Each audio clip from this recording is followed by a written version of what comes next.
பிறக்கும் பொழுது எந்தவித கர்மாவும் இல்லாமல் தான் பிறக்கிறோம். இப்படி அடுத்த பிறவியை நோக்கி கண்டிப்பாக செல்வோமா? சிவவாக்கியர் சொல்லியிருக்கிறார், கறந்த பால் முளை புகாது. முதல்ல நம்முடைய நன்மைக்கும் தீமைக்கும் நாம் பொறுப்பு. அப்பொழுது சில துன்பத்தை நாம் அனுபவித்து கடக்கணும்.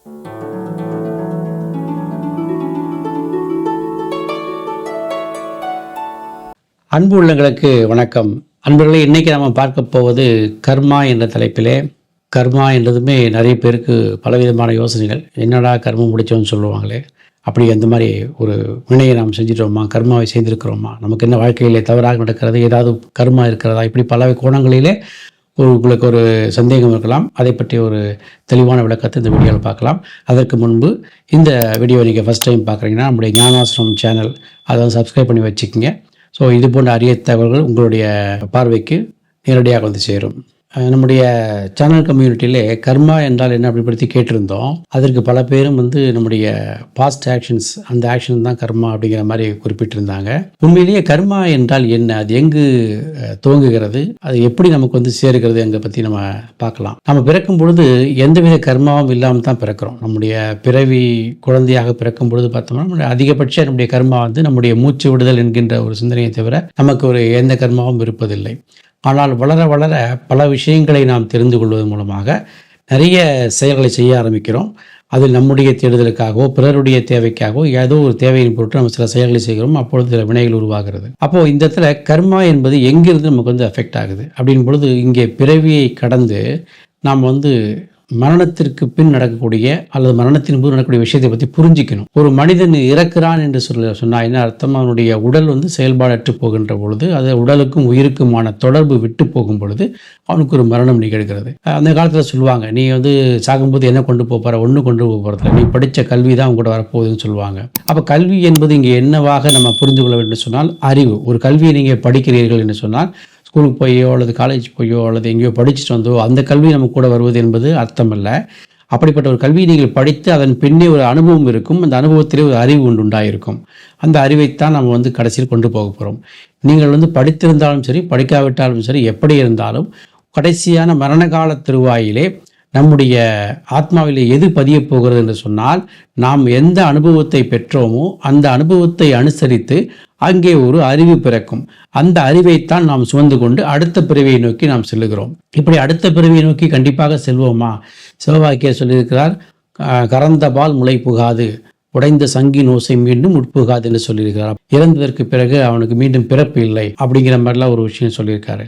ஆனால் நம்ம இப்படிலாம் சொல்லியிருந்தும் கூட வள்ளுவர் நல்வினை தீவினை பற்றி பெருசாக சொல்லியிருக்காரு. அப்போது வினை நம்ம என்னைக்கு நம்ம குறிப்பிட்டு சொல்லிடுறோமோ அப்போவே நமக்கு ஒரு சின்ன புரிதல் என்ன வேண்டும் என்றால், இப்போ கடந்த காலத்திலே ஏதோ ஒரு விஷயம் நடந்திருக்க வேண்டும். அப்படி இருந்தால் தான் அந்த வினையானது நல்வினையாகவும் தீவினையாகவும் நமக்கு வரும். ஒரு மனிதன் இப்பொழுது பிறக்கிறான், பிறந்து நல்லா வாழ்கிறான் என்று சொன்னால் அவனுடைய அன்றாட செய்கையிலே அவன் தீவினை செய்திருக்கானா நல்வினை செய்திருக்கானா ஒன்றுமே கிடையாது. நல்வினை செய்தவனும் நன்றாக வாழ்கிறார்கள், அல்லது சமயத்தில் தீவினை செய்தவனும் நன்றாக வாழ்கிறார்கள். இப்படி என்ன காரணம் என்றே புரிந்து கொள்ள முடியாமல் ஒரு மனிதனுடைய வாழ்க்கையை இந்த வினைகள் எப்படி பாதிக்கப்படுது என்று நம்மளால் புரிந்து கொள்ளவே முடியவில்லை. அப்படி பார்க்கும்போது அப்போ அதற்கு முன்னால் ஏதோ ஒன்று நடந்திருக்க வேண்டும். அப்படி நடந்திருந்தால் மட்டும்தான் அது இந்த வினைகளே நமக்கு சேரக்கூடிய வாய்ப்புகள் வரும். அப்போது இந்த விஷயங்களை நம்ம கொஞ்சம் கூர்ந்து கவனித்தோம் என்றால், ஒரு மனிதன் இறக்கும் தருவாயில் ஒரு அறிவை பெற்று அந்த ஆன்மாவானது அடுத்த பிறவியை நோக்கி நகர்கிறது. அப்படி அடுத்த பிறவியை நோக்கி நகரும் பொழுது அது என்ன மாதிரியான அறிவை பெற்று கொண்டிருக்கிறதோ அதுக்கு ஒரு அறிவு உண்டாயிருக்கும். தன்னுடைய அனுபவத்தின் ரீதியாக ஒரு அறிவு உண்டாகியிருக்கும். அந்த அறிவின் அடிப்படையிலே ஒரு தேகத்தை எடுத்துக்கொள்ளும். ஒரு தாயின் வயிற்றிலே கரு உருவான 72வது நாள் எந்த ஆத்மா அந்த கருவுக்கு உகந்ததாக இருக்கிறதோ, அந்த கரு தனக்கு ஏற்ற வடிவமாக இருக்கும் என்று அது நினைக்கிறதோ, அந்த அறிவிற்கு ஏற்றாற் போல இந்த சமுதாயம் இந்த பிறவியை நினைக்கிறதோ அந்த பிறவியிலே போய் அது உள்ளே போய் உட்கார்ந்துக்கும். 72வது நாள் தான் அந்த ஜீவனுக்கான முழு அத்தாரிட்டி என்கின்றது அந்த கரு உருவான 72ஆம் நாள் தான் அமைக்கிறது. அப்போது 72ஆம் நாள் அப்படி அமையும் பொழுது அது தான் எதற்காக வந்தோம் என்று உள்ளே நுழைந்த மாத்திரத்திலே மறந்துவிடும். இதுதான் இயற்கையினுடைய ஒரு அற்புதமான விதி. அது தன்னுடைய அறிவை பெற்றுக்கொண்டு தன்னை அதெல்லாம் சரி பண்ணிக்கலாம் அப்படிங்கிற நோக்கத்தோடு அது உள்ள பிறவி எடுக்க முயற்சி பண்ணும்பொழுது, பிறவி எடுத்த மாத்திரத்திலே தான் இதற்கு வந்தோம் என்கின்ற ஒரு தத்துவத்தை மறந்து கொண்டு அந்த அறிவு அதற்கு மறைக்கப்பட்ட அறிவாகவே உள்ளவே இருக்கும். அப்போது நமக்கு அந்த பூர்வ ஜென்ம வாசனை மறந்து போயிடும். ஆனால் பூர்வ ஜென்ம வாசனை மறந்து போனாலும் அந்த அறிவினுடைய அனுபவமானது நம்மை பின்தொடர்ந்து கொண்டே வருகிறது. அப்போ அதை அனுசரித்து நீங்கள் இந்த ஜென்மத்தில் எந்த காரியங்கள்லாம் செய்கிறீர்களோ அதை உங்களுக்கு நன்மையாகவோ தீமையாகவோ வரக்கூடிய வாய்ப்பை கொடுக்கிறது. ஒரு உதாரணமாக ஒன்று பார்க்கலாம். இப்பொழுது நீங்கள் முன் ஜென்மத்தில் அல்லது நீங்கள் முன்பிறவியில் ஒரு அறிவை பெற்ற என்ன மாதிரியான அறிவு, ஒரு பொருளாதாரம் ஈட்டுவது என்பதை எப்படி நீங்கள் ஈட்டுகிறீர்கள், அந்த பொருளாதாரத்தை எப்படி நம்ம உருவாக்குறோம், அது நம்ம நேர்மையான எண்ணங்களை என்ன பயன்படுத்தணும் அல்லது எதிர்மறையான எண்ணங்களை எல்லாம் எப்படி பயன்படுத்தணும், அதை அனுசரித்து அந்த பொருளாதாரத்தை எப்படி உருவாக்கி அதை நாம் தக்க வைத்து கொண்டிருக்கிறோம் இப்படிங்கிற ஒரு விஷயம் ஒரு பூர்வ ஜென்மத்தில் நீங்கள் ஒன்று செஞ்சுருப்பீங்க. அப்போ அதே விஷயத்தை அனுசரித்து அந்த பொருளாதாரத்திற்கு ஈட்டுவதற்காக என்ன அறிவு இருந்ததோ அந்த அறிவினுடைய பிரதிபலிப்பாக இப்பொழுது விஷயம் நடக்கும். இப்போ போன ஜென்மத்தில் நீங்கள் குறுக்கு வழியில் பொருளாதாரம் ஈட்டினீங்க, நீங்கள் நிறைய சம்பாத்தியம் போக்குவரத்து இதெல்லாம் நம்ம அதாவது சமுதாயத்திற்கு நேர்மறையான வழி இல்லாமல் சமுதாயத்தை எதிர்க்கின்ற ஒரு வழி. அதாவது இப்போ தனிப்பட்ட ஒரு மனுஷனுக்குங்க என்பது இங்கே வேறு விஷயம். ஆனால் அதே ஒரு சமுதாயத்தை பாதிக்கிறதோ அல்லது ஒரு தனி மனிதனை பாதிக்கக்கூடிய வகையிலோ எந்த எண்ணமாவது செயல்படுகிறது சொன்னால் அது வினையாக மாறிவிடும். அப்போ அந்த மாதிரி ஒரு பாதிப்பை உருவாக்கக்கூடிய வழியிலே நீங்கள் பொருளாதாரத்தை நீங்கள் சம்பாதிச்சிருந்தீங்கன்னு சொன்னாக்கா அப்போ அடுத்த பிறவியிலே அந்த அறிவை பின்பற்றி நீங்கள் மறுபடியும் இயங்க ஆரம்பிப்பீங்க. அப்போ இங்கே என்ன ஆகும், உங்களுக்கு அங்கே எதெல்லாம் கொடுக்கப்பட்டதோ இங்கே மறுக்கப்படுகிறது. அந்த வினையினுடைய எதிர்வினை, நீங்கள் குறுக்கு வழியில் போய் ஒரு பொருளாதாரம் இப்போ நீங்கள் நேர்வழியில் செய்யலாம்னு நினைக்கும் பொழுது அந்த நேர்வழியில் பொருளாதாரம் மறுக்கப்படும்.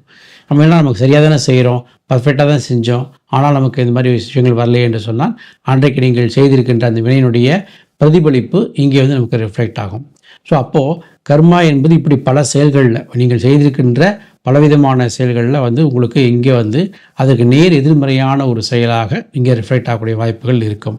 அப்போ நம்ம தினம் நம்ம வாழ்க்கையில் போகிறோம், இப்படி எல்லாருக்கும் அந்த மாதிரி ஒரு கண்டிஷன் தான் இருக்குமா அப்படின்னா அவர்களுடைய அறிவுக்கு ஏற்றாற் போல் நீங்கள் என்ன மாதிரியான ஒரு அறிவை உங்கள் மனசில் வச்சுருக்கீங்களோ அதற்கேற்ற மாதிரி இந்த பிறவியிலே உங்கள் செயல்கள் பாசிட்டிவாகவோ அல்லது நெகட்டிவாகவோ முடியும். நான் யாருக்குமே கெடுதல் செய்யலை, நான் நல்லா தான் இருந்தேன், நான் எல்லாருக்கும் ஹெல்ப் பண்ணிகிட்டு இருந்தேன், இப்படிலாம் இருந்தும் கூட உங்கள் மனம் துன்பப்படுகின்ற வகையிலே ஒரு செயல் அமைகிறது அல்லது ஒரு சூழ்நிலை அமையுது என்று சொன்னால் அப்பொழுது அந்த செயலுடைய ஒரு பின் அறிவை உங்களுடைய பூர்வ ஜென்மத்திலே நீங்கள் அதை செய்து முடிச்சிருப்பீங்க. அப்போ அதனுடைய பலாபலம் தான் நமக்கு தொடர்ந்து வரப்போகிறது. அப்போ அந்த கர்மா நம்மளை பற்றாமல் இருக்கணும் அல்லது ஏற்பட்ட கர்மாவினுடைய பதிவுகளை நாம் அழிக்கணும் அப்படிங்கிற ரெண்டு கண்டிஷன் இங்கேருந்து வருது. எப்பொழுதுமே ஒரு கர்மா நம்மளை தொடர்ந்து வருதுன்னு சொன்னால் அது விருப்பு வெறுப்பை அனுசரித்து தான் இருக்கிறது. நம்ம ஒரு செயல் செய்கிறோன்னா நம்ம ஆசைக்கும் தேவைக்கும் நம்முடைய விருப்பு வெறுப்பை அனுசரித்து தான் அந்த ஒரு காரியத்தை செய்கிறோம். அப்போ விருப்பு வெறுப்பு அற்று ஒரு பற்றற்ற நிலையை நீங்கள் எந்த கர்மாவை செய்தாலும் அதனுடைய எதிர்வினை உங்களை தொடர்வதில்லை. அப்போ கர்மா நம்மளை அணுகுவாது, நம்ம கர்மா நமக்கு தொடர்ந்து வரக்கூடிய வாய்ப்பு இருக்காது. ஒரு கண்டிஷன் இந்த மாதிரி. அப்போ அடுத்தது இந்த கர்மாவை நம்ம எப்படி ஃபேஸ் பண்ணணும் அல்லது எப்படி அதை அழிக்கணும்னு சொன்னால் முதல்ல எந்த ஒரு விஷயத்துக்கும் நமக்கு நடக்கிற வாழ்க்கை நடக்க நன்மைக்கும் தீமைக்கும் நாமே பொறுப்பு என்கின்ற ஒரு மனநிலை வளர்த்துக்கணும். நம்ம பிறரை குற்றம் சாட்டுவதை கொஞ்சம் அவாய்ட் பண்ணிவிட்டு நம்ம இன்றைய வாழ்க்கையில் நமக்கு என்ன நடந்துகிட்டு இருக்கு, இது நம்ம ஒரு துன்பத்தை அனுபவிச்சோம், நமக்கு ஒரு கஷ்டம் வந்துச்சுன்னா இதற்கு முதல்ல நாம தான் பொறுப்பு அப்படிங்கிற ரெஸ்பான்சிபிலிட்டியை நாம் எடுத்துக்கணும். ஸோ எப்போ நீங்கள் உங்களுடைய நன்மைக்கும் தீமைக்கும் நாம தான் பொறுப்புன்ற உணர ஆரம்பிக்கிறீங்களோ அப்போவே கர்மாவுடைய கணக்கு கொஞ்சம் கொஞ்சமாக அழிய ஆரம்பிக்கும். நீங்கள் இதுக்காக ஸ்பெஷலாக எதுவும் பெரிய பரிகாரங்கள்லாம் ஒன்றும் செய்யக்கூடிய வேலைகள் ஒன்றும் கிடையாது. முதல்ல நம்முடைய நன்மைக்கும் தீமைக்கும் நாம் பொறுப்பு. அப்பொழுது சில துன்பத்தை நாம் அனுபவித்து கடக்கணும். அப்படி சில துன்பத்தை அனுபவித்து கடக்கும் பொழுது நமக்கு இன்பம் ரொம்ப எலாபரேட்டாக நமக்கு கிடைக்கக்கூடிய வாய்ப்புகள் இருக்கும். சில துன்பங்களை சில தந்திரங்களை பயன்படுத்தி அதற்கென்று சொல்லப்பட்ட வழிமுறைகள் தந்திர முறைகள் எல்லாம் சித்தர்கள் கர்மாவை அனுசரித்து கர்மாவை நீக்கக்கூடிய விஷயங்கள்லாம் சொல்லியிருக்காங்க. அது எப்படின்னா பிறருக்கு செய்கின்ற சேவைகள், பிறகு கொடுக்கக்கூடிய தானங்கள், அப்புறம் நீங்கள் கரெக்டான அந்த கர்மாவை தீர்க்கக்கூடிய ஒரு தெய்வத்தையோ அல்லது தெய்வத்துக்குரிய மந்திரங்களையோ சரியாக அதை சொல்லி அதை நீங்கள் அந்த கர்மப்பதிவை நீங்கள் அழிக்க முடியும். அதெல்லாம் நீங்கள் முறையான குருமார்களை கேட்டு தெரிந்து கொள்ள வேண்டும்.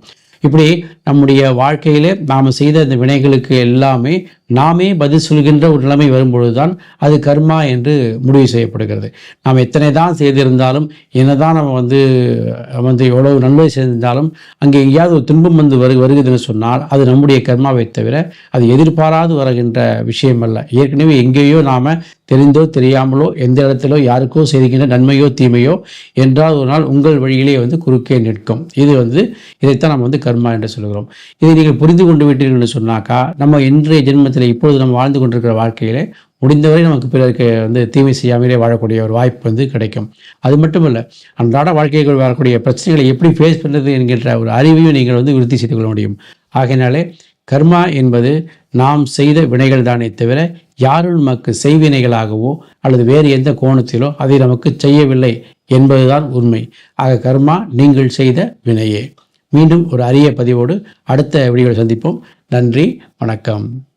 அன்பும் அருளும் எங்கும் தழைக்க, அறிவும் மனமும் இணைந்து சிறக்க, அகிலம் முழுதும் இன்பம் கோடி கோடி கோடி நிறையவே.